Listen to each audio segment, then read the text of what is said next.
Hello दोस्तों, veterans, नमस्कार। मैं दीवान सिंह। मैं आपको बताना चाहूँगा कि आज मैंने एक लंबा चौड़ा लेख इंग्लिश में जे एन शुक्ला साहब का है। आज मैं आपको इसके बारे में बताऊँगा। और बनाने से पहले मेरी जे एन शुक्ला साहब से बात हुई थी। उन्होंने कुछ बातें बताई।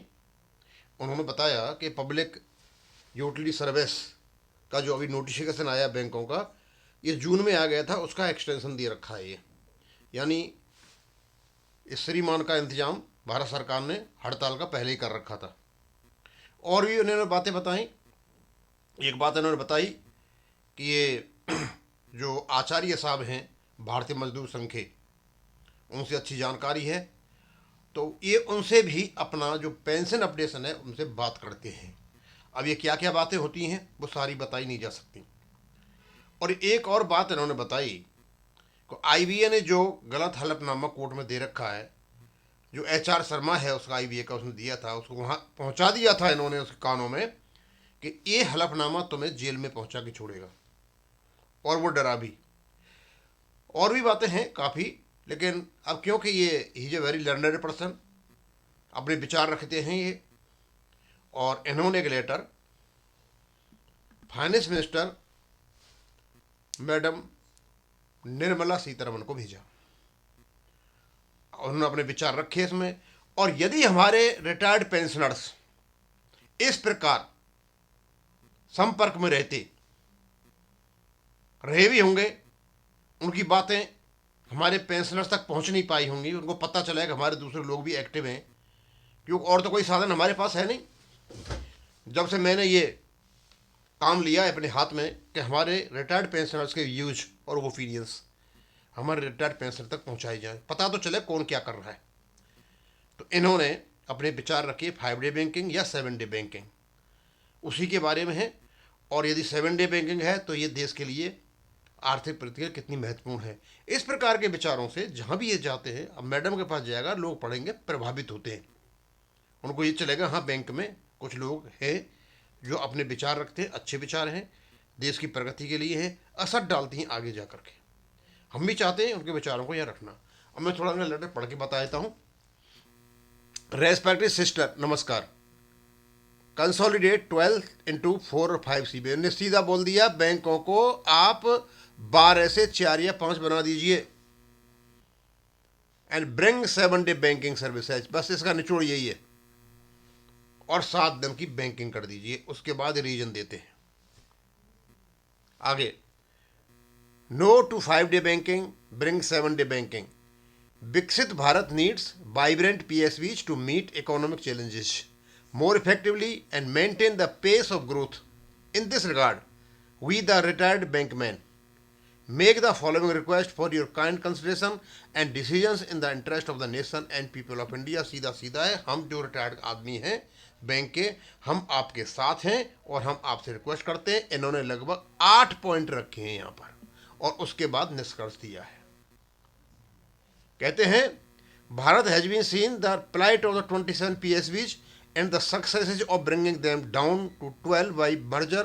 Impressed by the post merger success story, we request you to do next generation reform and merge the existing 12 PSBs into 4 and 5 mega banks. There is an urgent need to empower PSBs, which are the most powerful instrument in the hands of the government to empower the country and the country. बहुत ज़बरदस्त लिखा, अच्छा लिखा है। He has written very nicely, बड़ा ही मतलब प्रभावित करता है। विकसित Bharat needs 7 day banking services. We strongly oppose any proposal to reduce available banking days for host of regions. The country needs all-day banking and further expansion as per growing needs. There is no point in shrinking banking services and reducing banking days to 5 days, as it would be like withdrawal banking services. Therefore, we do not want the government to take any such decision which will harm the PSBs and not be in the national interest. सीधा सीधा बोल दिया। Retirees को represent करते हैं, retirees को 5 day banking की जरूरत नहीं है, हमें चाहिए 7 डे बैंकिंग। अब इससे क्या होगा, जो वेंकटाचलम जी हैं और जिन के गॉड फादर हैं, जो रिटायर्ड जो ऑर्गेनाइजेशन बना करके बैठे हुए हैं, वो उनकी हिम्मत नहीं होगी बैंक चलम के 5 डे कैंपेन में जा करके सम्मिलित होने की। मैं सीधे सीधा EIVRF की बोल रहा हूँ और आई पार्क भी गया हुआ है। यदि ये जाएंगे तो फिर अटैक पाएंगे। PSBs have always been overburdened with workload due to inadequate workforce to cope with increasing workload. Private banks have been able to poach PSBs business. To substantiate our viewpoints, we would like to submit that in financial year 2024-25, PSB private banks shared banking business 30% with a workforce 7,57,847 respective. The number of employees in PSBs 8,42,800 2017, which was reduced to 7,57,000 in March 2025. Despite hugely depleted staff strength PSBs continue कहें, मतलब हमारा 2017 में बहुत ज़्यादा staff था, कम हो गया, उसके बावजूद भी लगभग 66% हिस्सा बैंकिंग इंडस्ट्री में आज PSBs का है और केवल 34-35% उसका रह गया। अब तो प्राइवेट बैंक काफ़ी हैं, हमारे तो 12 ही हैं, उनके भी लगभग वही हैं। PSB could have performed even better had they been provided with adequate manpower. If we look at the facts, PSBs are handling about 65% banking with 7,57,000 employees. 7 lakh the private banks are handling 35% with a huge army of एक, अब देख लीजिए आप, private bank 35% को 8,42,800 लोगों से चला रहे हैं, जबकि हमारे आदमी 65% बिजनेस को 7,57,000 से चला रहे हैं।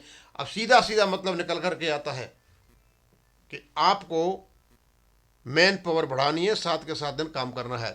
PSBs have an oversized top management structure beyond proportion, while there is a severe shortage of employees, officers at the ground level, where banking business are conducted, exploitation and oppression on the around as it is peak. Harmonious work-life balance is replaced by a new type of inhuman, toxic work culture in PSB, which has led to serious incidents of suicide.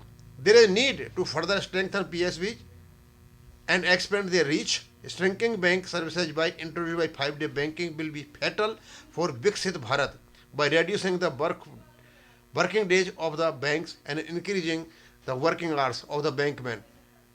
Then dumping the increasing workload on the existing employees. It will further destroy the already destroyed work-life balance. 7-day banking is the only option to strengthen banking services, enhance their outreach, spread workload, ease doing job and create new employment opportunities. Government is urged upon to take successful work situation seriously, to take them measures to address them. Restoration of work-life balance is inevitable. Bankmen have to make employment oriented. For this there is a certain need. ये मेरा पहले आ गया मेरा। And number 8, quite contrary to understanding that regular banking job won't be outsourced, ATM operations, cash remittances, needs of security personnel are completely outsourced. The regular needs of persons are being met by daily wages. Wherever clean of branches promises are given to contract through these decisions. Contrary to understanding, the banks have so far killed the prospects of new employment opportunities. We don't think that Modi government has taken any such policy decision as to kill employment opportunities. विकसित भारत, अब इन्होंने इसका जो conclusion है वो बड़े ही तरीके से दिया है और बोलते हैं, सारा कुछ बताने के बाद ये लेटर मैडम को गया हुआ है, वो पढ़ेंगी, इसलिए मैं आपको बता रहा हूँ। विकसित Bharat strongly oppose any reduction existing working days, any increase in working hours, any rollback of PSBs, any disinvestment of PSBs. Viksit Bharat strongly demands, bring 7 days banking, expand PSB reach, recruit adequate manpower, regularize daily wages, stop contractualization or outsourcing, trim top management composition, give 2 days weekly off by rotation, ensure work life balance with regards. और शुक्ला साहब ने ये लिखा, शुक्ला साहब तो सीधा सीधा बोल दिया कि भैया 7 दिन की बैंकिंग कर दो और 12 बैंकों को 4-5 कर दो, जिससे टॉप मैनेजमेंट अपने आप कम हो जाएगा और नीचे वाले अफसरों की और एम्प्लॉयज़ की मतलब स्ट्रेंथ बढ़ जाएगी। क्योंकि जब उन्होंने कंपैरिजन किया कि बिजनेस हम 65% चला रहे हैं लेकिन आदमी हमारे पास 7,57,000 है, लेकिन बिजनेस में से 35% चला रहे हैं, लेकिन जो वर्क फोर्स है प्राइवेट बैंकों के पास वो है 8,42,000, काफ़ी बड़ा अंतर है। There is lot of difference. और काफ़ी अच्छे क्या नाम है आपके प्राइवेट बैंकों के पास अच्छा नेटवर्क बना रखा है उन्होंने, और इससे वो दिखाई देता है कि मैन पावर कितनी अच्छी है। इसका मतलब हमारे पास में कम से कम 15 लाख आदमी होने चाहिए थे। 65% कर रहे हैं, वो 8 लाख कर रहे हैं, तो 14-15 लाख होने चाहिए थे। लेकिन ये 14-15 लाख की जगह केवल 7-7.5 लाख लोग यहाँ पर काम कर रहे हैं। तो ये बहुत ही अलार्मिंग सिचुएशन है। ये 5D बैंक से नहीं सुधरने जा रही है, ये केवल और केवल रिक्रूटमेंट से सुधरेगी। मैन पावर की ज़रूरत है, बहुत ज़रूरत है। और कई जगह जो आउटसोर्सिंग हो रहा है और कॉन्ट्रैक्ट पर जो काम हो रहे हैं, इनको भी देखने की जरूरत है, जिससे मतलब प्रॉपर तरीका से काम हो सके, पब्लिक का काम हो सके। इन्होंने लेटर लिखा है, लंबा चौड़ा लेटर है, अच्छा लेटर लिखा है। अब मैं इसको यहीं ख़त्म करूँगा। थैंक यू, धन्यवाद।